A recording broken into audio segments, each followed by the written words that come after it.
Existem nomes que não deveriam ser ditos. Não porque são proibidos, mas porque nunca estiveram mortos. Porque quando são, algo responde. E dessa vez, ele ouviu de volta. O nome foi dito e o mundo respondeu. Tiago sentiu o ar mudar antes mesmo de compreender o peso daquela palavra. Quando Felipe pronunciou Azahar, o vento cessou abruptamente. As folhas que dançavam no gramado caíram mortas no chão.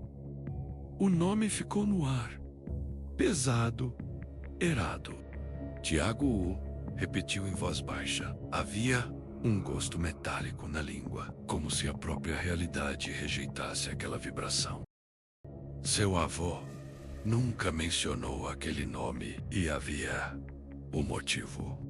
Felipe ergueu os olhos, mas já não eram apenas olhos humanos. Havia algo antigo, algo que carregava memória além da vida. Ele explicou, não como quem conta uma história, mas como quem confessa um erro.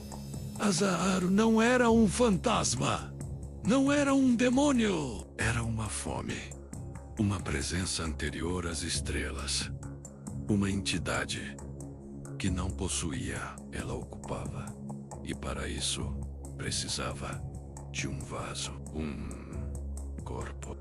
Azahar não era um fantasma, não era um demônio, mas não qualquer corpo. Azahar escolhia os quebrados, os que já tinham fissuras na alma. Tiago entendeu tarde demais. Rato, Bartolomeu. Ele já estava rachado antes mesmo de entrar naquela casa. E Azahar sentiu isso, como um predador sentiu sangue na água. Na clínica, Igor ainda tentava entender o que havia visto. O médico falava. Polícia. Investigação. Falecida. Mas nada fazia sentido. Porque Igor sabia. Rato não estava ali. O corpo estava, mas algo o usava. Então, as luzes falharam. Uma vez, duas, três, e o mundo escureceu. O grito veio do fundo do corredor e terminou rápido demais, como se tivesse sido interrompido. Igor correu, não para fugir, mas em direção ao erro. Enquanto isso, Rato não estava na clínica. Ele estava em um lugar sem forma, sem tempo, sem corpo. Um oceano de escuridão, denso, viscoso, vivo. E dentro dele, a voz. Azahar não gritava, não precisava. Sua presença preenchia tudo.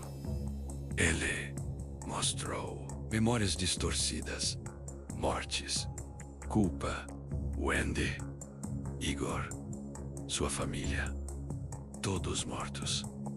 Todos por causa dele. A mentira era perfeita, porque parecia verdade.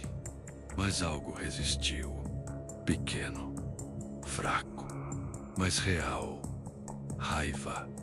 Rato nunca foi forte, mas era teimoso. E isso foi suficiente. Ele respondeu. E a escuridão tremeu. Uma porta surgiu no nada. E ele correu. Na clínica. O quarto não existia mais. As paredes estavam marcadas. O ar corrompido. E no centro, Rato. Mas não era ele. O corpo flutuava quebrado, distorcido. Os olhos não eram olhos. Eram ausência ao redor. Sombras. Sombras que respiravam, que sussurravam, que observavam. Igor tentou chamar. E por um instante, algo respondeu. Rato. Mas foi rápido demais. Azahar retomou.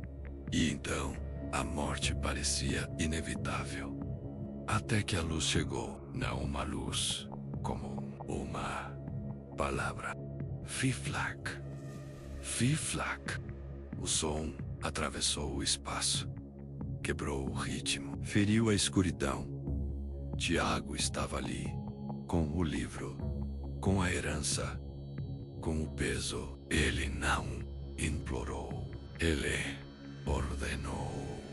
O som atravessou o espaço. Azar resistiu. Gritou. Negou. Mas havia algo que ele não controlava. Rato.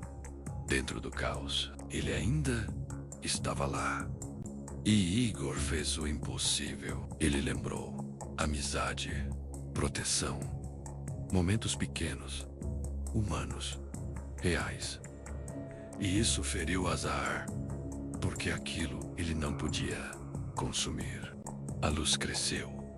A resistência aumentou. E então explodiu. Silêncio. Quando tudo terminou, Rato estava no chão, respirando, fraco, mas vivo. Tiago ajoelhado, o livro fechado. Felipe desaparecendo. A contenção funcionou, mas não era permanente. Nunca era. Rato chorou. Não como alguém que sobreviveu, mas como alguém que viu demais e entendeu. O mundo não é seguro. Nunca foi. Mas ele não estava sozinho.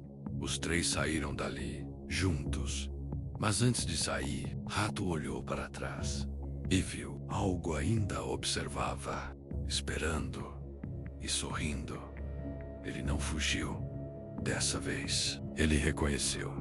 Monstros existem, mas a luz também.